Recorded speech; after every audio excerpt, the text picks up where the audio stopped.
Hello. Yes ma'am. अच्छा बच्चों, MNT of intestinal surgery, इसमें सबसे पहले इलेक्टमी प्रोसीजर एक करते हैं। अगर पेशेंट को ऑब्स्ट्रक्शन हुई हुई है, सब एक्यूट इंटेस्टिनल ऑब्स्ट्रक्शन हुई हुई है, परसिस्टेंट इलाइटिस है, डाइवर्टिकुलाइटिस, परफोरेशन या फिर जो मेलिग्नेंसीज होती है ना, उस स्टेट में ileectomy, colectomy and ileostomy procedure perform किया जाता है।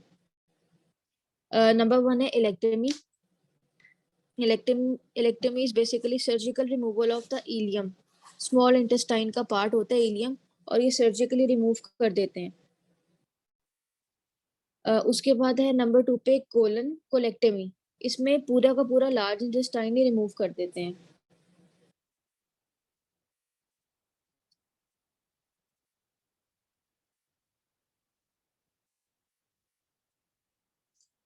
Basically it's a type of surgery that is used to treat colon disease. इसमें बेसिकली कैंसर भी आ जाता है, इन्फ्लेमेटरी डिजीज भी आ जाती है, डायवर्टिकुलाइटिस भी आ जाता है।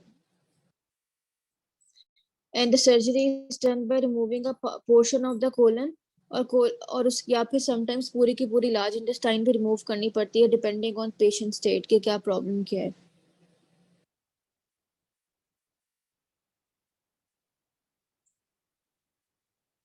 इलियोस्टोमी बैग का सुना है आप लोगों ने? No ma'am.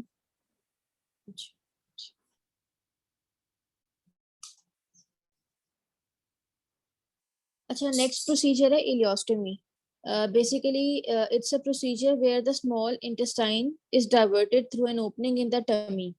इसमें बच्चों ये होता है कि अगर किसी को डाइवर्टिकुलाइटिस हुआ हुआ है, या फिर कोई इंटेस्टाइनल ऑब्स्ट्रक्शन हुई हुई है, या फिर कोई भी मेलिग्नेंसी है, उसको इंटेस्टाइन को कैंसर हो गया है, या इन्फ्लेमेटरी डिजीज है, ये अल्सरेटिव कोलाइटिस है, या जिसे हम कहते हैं सीलियक डिजीज, वो है, उस इस तरह के प्रॉब्लम है। तो इंटेस्टाइन और हमारी ऑब्जॉर्प्टिव सर्फेसेस ठीक से काम नहीं करती हैं, उसमें हम ये करते हैं कि जो स्मॉल इंटेस्टाइन का पार्ट ठीक है ना, वो हम लोग उसको सर्जिकली खींच के जो है ना, उस पे ओपनिंग क्रिएट स्किन की सरफेस पे ले आते हैं, एब्डोमेन की स्किन की सरफेस पे ले आते हैं इंटेस्टाइन का एंड को, और वहां पे एक स्टोमा ओपनिंग क्रिएट कर देते हैं, और उसके साथ एक बैग अटैच कर देते हैं। क्योंकि इंटेस्टाइन तो ठीक से काम कर नहीं रही है, तो जितने भी हमारे स्टूल है या जो भी हमारे कॉन्टेमिनेटेड मतलब चीजें रिमूव होनी होती है, वो सारी उस बैग में आती है, जिसे कहते हैं इलियोस्टोमी। और इलियोस्टोमी तकरीबन लाइफ टाइम का ही प्रोसीजर है, लेकिन जो बाकी है इलेक्टेमी या कोलेक्टेमी, ये टेम्परेरी प्रोसीजर्स होते हैं, इसके बाद जो है ना पेशेंट रिकवरी की तरफ आ जाता है।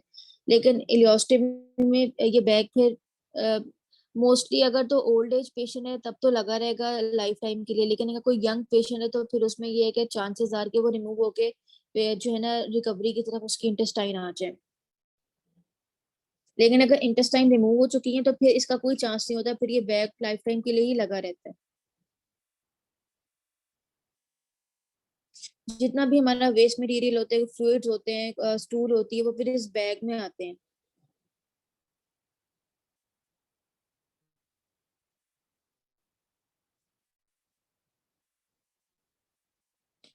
अच्छा बच्चों, इन इन सर्जरी के बाद की जो डाइट है ना, चाहे उसमें हम कोलेक्टमी है, इलेक्टमी है या इलियोस्टमी हुई हुई है, कोई भी small intestine, large intestine, colon का पार्ट हमारा रिमूव हुआ हुआ है, उसमें सबसे पहले हम लोगों ने जिनको डाइट देनी है ना, समटाइम्स 12 24 to 48 आवर्स के लिए पेशेंट एनपी होता है, नथिंग पर ओरल।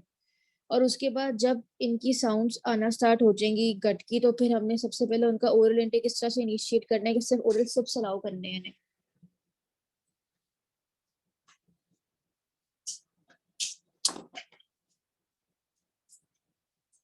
जब पेशेंट ओरल सिप्स टॉलरेट करेगा, कोई उसको कोई गैग नहीं हो रहा, कोई किसी किस्म का प्रॉब्लम नहीं ना हो रहा, तो फिर हमने उनको लेके आना क्लियर लिक्विड डाइट पे।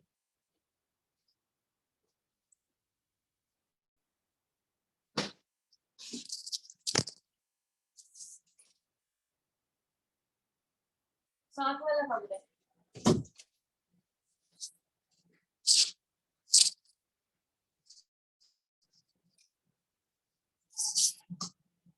क्लियर लिक्विड डाइट से फिर हमने प्रोग्रेस करना है लो रेजिड्यू डाइट पे।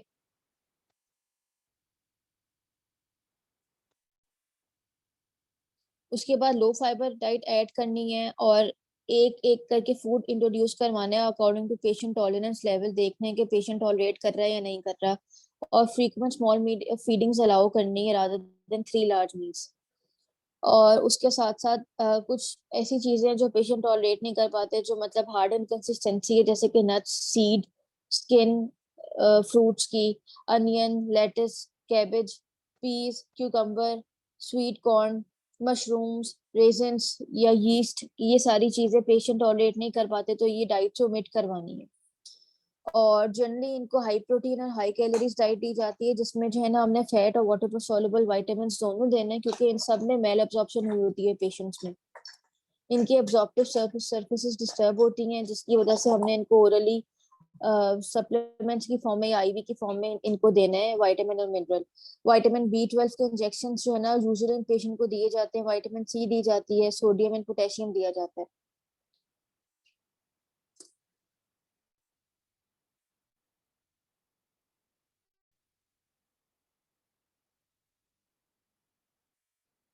यहाँ तक क्लियर है बच्चों? मैम आपने यस फैट का मैम। क्या बताया इसका है? फैट कैसे देते हैं, आपने कुछ बताया था। Fat soluble and water soluble vitamin इनको ओरल टेबलेट्स की फॉर्म में देनी होती हैं पेशेंट को। और विटामिन B12 के इंजेक्शंस रिक्वायर्ड होते हैं, इनको वो भी देने ठीक होते है हैं, ma'am. Vitamin C, sodium and potassium parenterally. अच्छा बच्चों, अब इनकी जो general eating and drinking guidelines है ना, उसमें सबसे पहले तो है eat small frequent meals.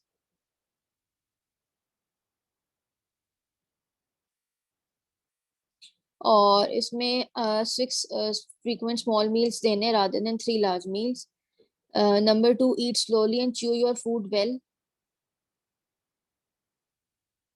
Fluid में 8 to 10 glass of liquids every day.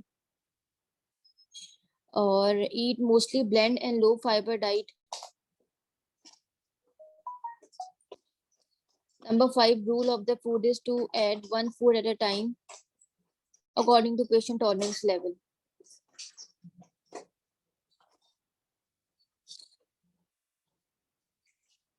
क्योंकि इन पेशेंट्स को मोस्टली डायरिया, ब्लोटिंग और गैस, इस तरह के अनकंफर्टेबल सिम्टम्स प्रेजेंट होते हैं, जिसकी वजह से हमने इनको ब्लेंडेड देनी होती है। स्पाइसी फूड नहीं देना, बहुत ज्यादा हैवी और कोई फ्राइड चीज नहीं देनी, और प्लस जो सॉल्ट का इंटेक है वो भी नॉर्मल रखना है, बहुत ज्यादा नहीं करना। तो इसमें जो रिकमेंडेड फूड्स हैं मिल्क एंड डेयरी में, जो allowed foods are non fat skim milk, powdered milk, non-dairy milk such as soy milk and almond milk,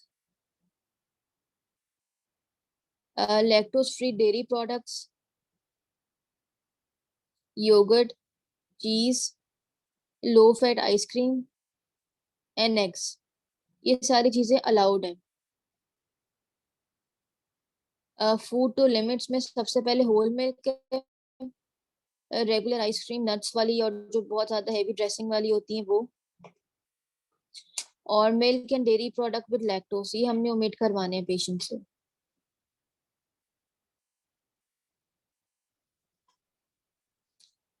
जो प्रोटीन्स में पेशेंट को अलाउड होंगी चीजें, वो सबसे पहले लीन लीन प्रोटीन है, जिसमें हमारे पास चिकन, कीमा और फिश आ जाता है, और पीनट बटर, ये अलाउड है। और high fat, high food to limit में हाई फैट कोलेस्ट्रॉल, जिसमें रेड मीट आ जाता है, वो ओमिट करवाना है। और उसके अलावा हाई फाइबर फूड, जिसमें ड्राइड कैंड लेग्यूम्स और बीन्स आ जाते हैं, वो ओमिट करवाने हैं।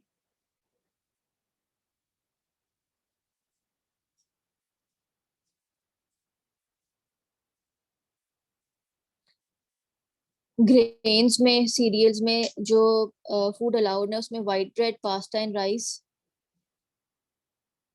व्हाइट और रिफाइंड फ्लावर,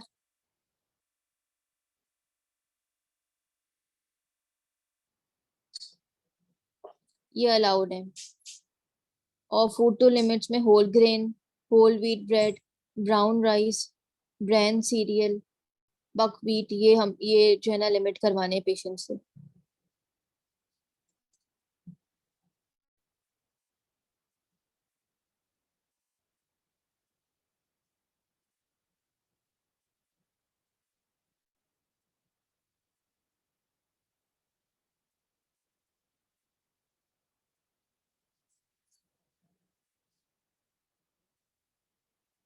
वेजिटेबल्स में बच्चों लो फाइबर वेजिटेबल्स अलाउड हैं पेशेंट को, और high fibre vegetable, raw vegetable ये अलाउड नहीं है। जो अलाउड वेजिटेबल्स हैं वो विदाउट स्किन होने चाहिए, पील पोटैटोज होने चाहिए, पील टोमेटोज होने चाहिए, सीड्स के बगैर वेजिटेबल्स होनी चाहिए, लेट्स अलाउड है, और स्ट्रेन्ड वेजिटेबल जूसेस अलाउड है।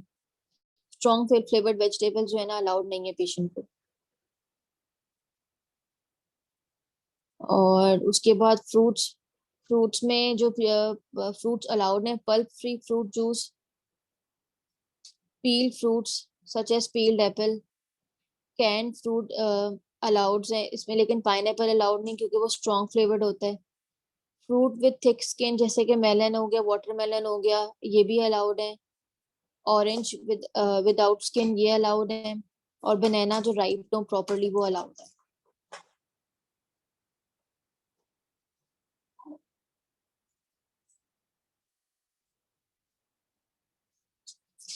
फूड टू लिमिट में जो रॉ फ्रूट्स हैं स्किन के साथ वो अलाउड नहीं है। स्ट्रॉबेरीज हो गए, ब्लूबेरीज हो गई, ग्रेप्स हो गया, प्रून जूस हो गया और ग्रेप जूस हो गया, ये अलाउड नहीं है।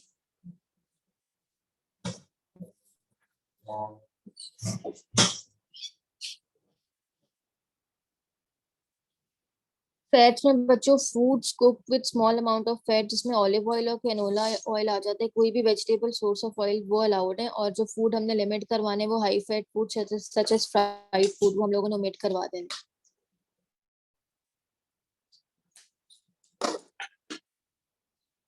उसके अलावा फ्लूइड्स या ड्रिंक्स में वाटर, कॉफी और टी ये अलाउड है। और उसके अलावा जो लिमिट करने हैं वो सारी कार्बोनेटेड ड्रिंक्स हमने लिमिट करनी क्योंकि वो गैस क्रिएट करती हैं।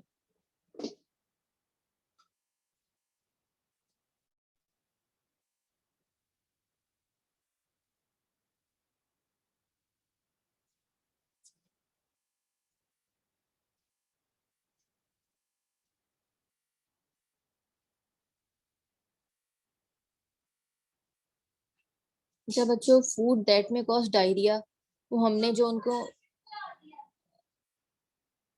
हमने उस पेशेंट्स को ओमिट करवाने उसमें जो है ना सर्टेन फूड, जिसमें हमारे पास ब्रोकली आ जाती है, कैबेज आ जाता है, chocolate, corn, food with artificial sweeteners, fried meat, fish and poultry, fruit juices जिसमें orange juice, apple juice, grape juice, green leafy vegetables, high fat food, high sugar foods, legumes, milk and dairy products, nuts, peas, spicy food, sugar free canned or dried fruit, tomatoes, turnip greens, whole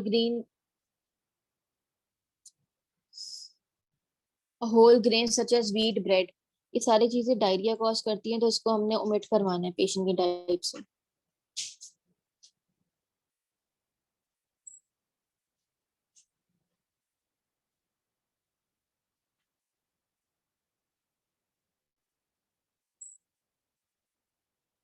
क्योंकि इन patient में बच्चों diarrhoea बहुत common होता है, तो ऐसे food हम लोगों ने पेशेंट को देने हैं कि जो उनकी बॉवल मूवमेंट को थिक करे, जिसमें हम एप्पल सॉस दे सकते हैं, बनानास दे सकते हैं, बॉइल्ड व्हाइट राइस दे सकते हैं, चीज दे सकते हैं, पीनट बटर दे सकते हैं, ओटमील दे सकते हैं, पास्तास दे सकते हैं, पोटैटो विद स्किन दे सकते हैं, और उसके अलावा व्हाइट ब्रेड और योगर्ट भी ऐड कर सकते हैं डाइट में।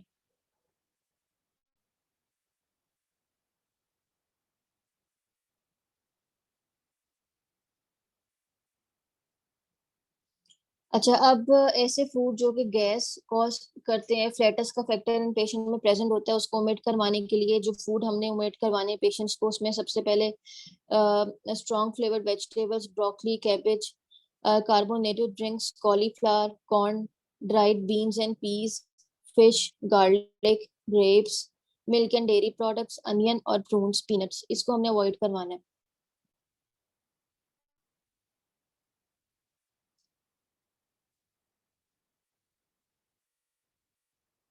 और जो अलाउ करने हैं जो कि गैस से प्रिवेंट करते हैं वो वाले फूड्स हमने इनमें बटर मिल्क दे सकते हैं, योगर्ट दे सकते हैं, जूसेस दे सकते हैं जो कि स्ट्रॉन्ग फ्लेवर्ड और जैसे विदाउट स्किन फ्रूट के साथ, ताकि प्रॉब्लम ना हो।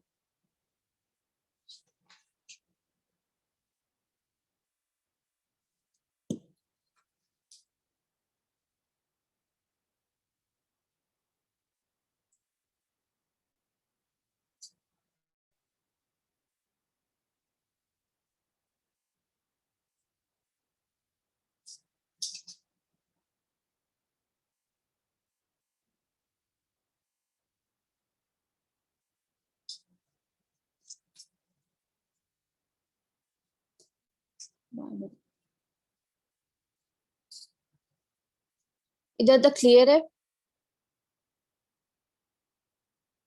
जी मैम।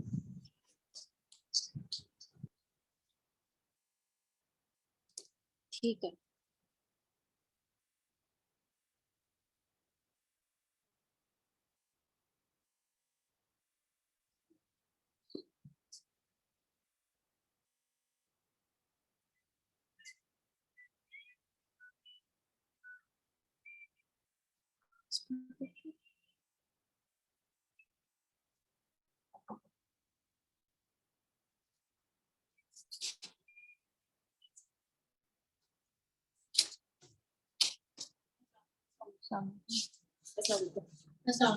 मैं लेक्चर ले रही हूँ अभी, मेरे से काम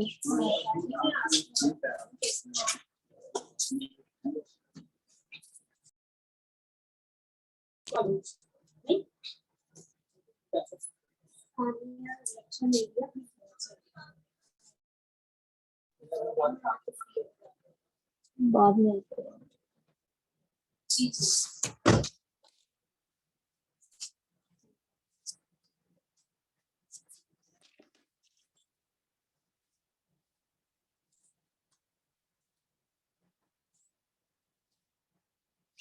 अच्छा बच्चों, अदर एब्डोमिनल ऑपरेशंस में हमारे पास पेरिटोनाइटिस और इंटेस्टाइनल ऑब्स्ट्रक्शंस की सर्जरीज आ जाती हैं। इन पेशेंट में जो है ना, यूजुअली एनपीओ रहते हैं पेशेंट काफी टाइम के लिए, क्योंकि इनमें जो है ना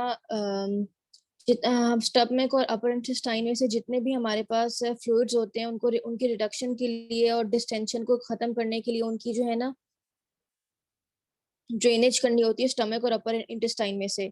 इसमें काफी दिन लग जाते हैं, तो इस दौरान पेशेंट को गट के थ्रू तो कुछ जाएगा नहीं, पारेंट्रली जाएगा, इंट्रावीनस थेरेपी इनको जाएगी, जिसमें हम लोग उनको दे सकते हैं जिस तरह से मैंने आपको बताया वो ग्लूकोज लाइपोफेंटिन भी दे सकते हैं। और अगर इफ रिक्वायर्ड और अगर कोई फैट मेल एब्जॉर्प्शन प्रेजेंट नहीं हो और साथ कोई कोलिसिस्टेक्टमी वगैरह का प्रॉब्लम नहीं है, अदरवाइज फिर अमाइनो वेल प्रोटीन सोर्स और ग्लूकोज का सोर्स ही जाएगा 5, 10 या 25% एक्स्ट्रोस।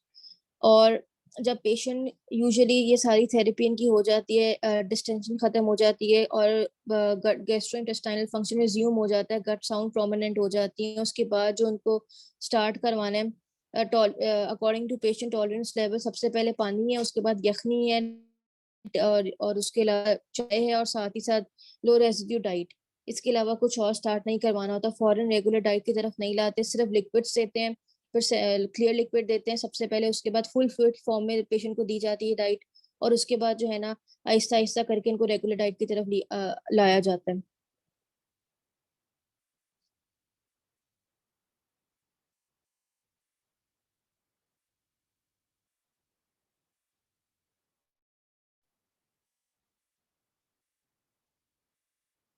पेरिटोनाइटिस बेसिकली बच्चों ऐसे आई हो तो आप लोगों को पता है, सब acute intestinal obstruction, part of the intestine जो कि ऑब्स्ट्रक्शन इसमें हो जाती है, उसमें पेशेंट को यूजुअली काफी टाइम के लिए एनपीओटल फर्दर ऑर्डर रखते हैं। और पेरिटोनाइटिस में बेसिकली रेडनेस और स्वेलिंग हो जाती है लाइनिंग ऑफ योर बेली या स्टमक या एब्डोमेन की ना। जिस लाइनिंग को पेरिटोनियम कहा जाता है उसमें स्वेलिंग और रेडनेस हो जाती है, इन्फ्लेमेशन हो जाती है इन्फेक्शन की वजह से या बर्स्ट अपेंडिक्स की वजह से। इस स्टेट में भी पेशेंट को एनपीओटल फर्दर ऑर्डर ही रखते हैं जब तक कि है ना सिम्टम्स या उसकी डिस्टेंशन वगैरह खत्म ना हो जाए।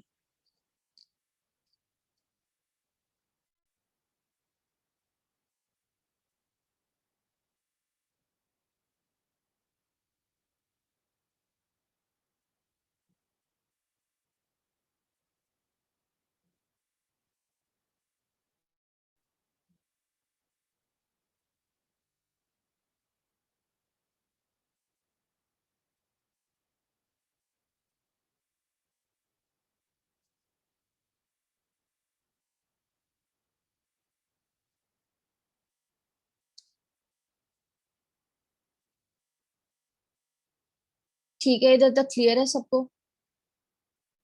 जी मैम। अच्छा बच्चों, आज का टॉपिक हमारा खत्म हो गया है, सर्जरी वाइंड अप हो गई है, और कल का जो टॉपिक है वो गायनी है। Okay ma'am. इधर तक अगर अगर कुछ पूछना है, कुछ चीज क्लियर नहीं है कुछ, तो फिर मुझसे पूछ लो।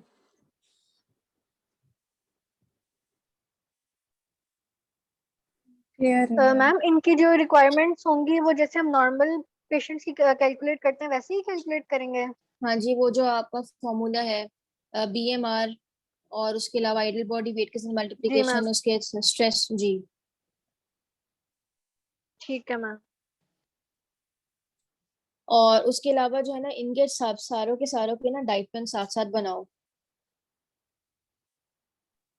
जी मैम, ठीक है। ठीक है ना, डाइट प्लान इनके साथ साथ बनाओ, ताकि केस स्टडी मैं आप लोगों को दे देती हूँ, उसके हिसाब से फिर आप लोग प्लान कर लेना, वो मैं मैसेज कर देती हूँ ग्रुप में। ठीक है मैम।